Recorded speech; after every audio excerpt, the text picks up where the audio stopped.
বেশ কিছুদিন আগের থেকেই ইন্দ্র এই আড্ডাটার কথা বলে রেখেছিল। ভালোই লাগে স্কুলের বন্ধুদের সঙ্গে আড্ডা মারতে, কারণ খুব একটা স্বার্থ জড়িয়ে থাকে না। তাছাড়া আত্রেয়ও এসছে মুম্বাই থেকে, ওর সঙ্গেও দেখা হয়ে গেল। কিন্তু মনটা কিছুটা ভারাক্রান্ত হয়েছিল। শোভনের ছেলে খুব অসুস্থ, নার্সিংহোমে আছে। স্কুল লাইফে আমি, শোভন, সুব্রত, অঞ্জন আর অভিজিৎ সরকার খুব ঘনিষ্ঠ বন্ধু ছিলাম। আমরা একসঙ্গে যত রাজ্যের বদমাইশি করতাম, না কি বদমাইশি করতাম সেটা এখন আর বলছি না। এখন আমরা মুখোশ পরে ভালো মানুষ হয়েছি।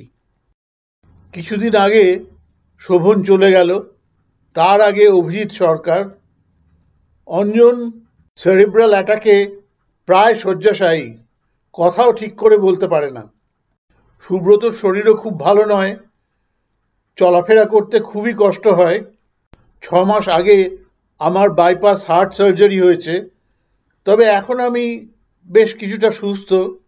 তবে অপারেশনের পরপরই অবস্থা খুবই খারাপ হয়ে গেছিল, লাংসে ইনফেকশন হয়েছিল। তবে কারোর জন্যই তো কিছু থেমে থাকে না, তাই আমরা যেমন আড্ডা মারার সেরকম আড্ডা মারলাম।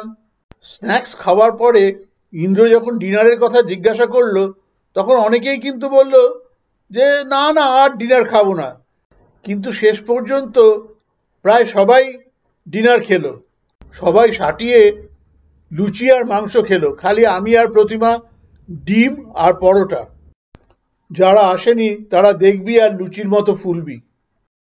ভাগ্যিস বাঘিনী যায়নি, তাহলে আবার ক্যারামেল কাস্টার্ড খেতে চাইতো। আমি এখন মিষ্টি খাচ্ছি না, তাই আমাকে খালি তাকিয়ে তাকিয়ে দেখতে হতো। আমি ক্যারামেল কাস্টার্ড খেতে ভীষণ ভালোবাসতাম।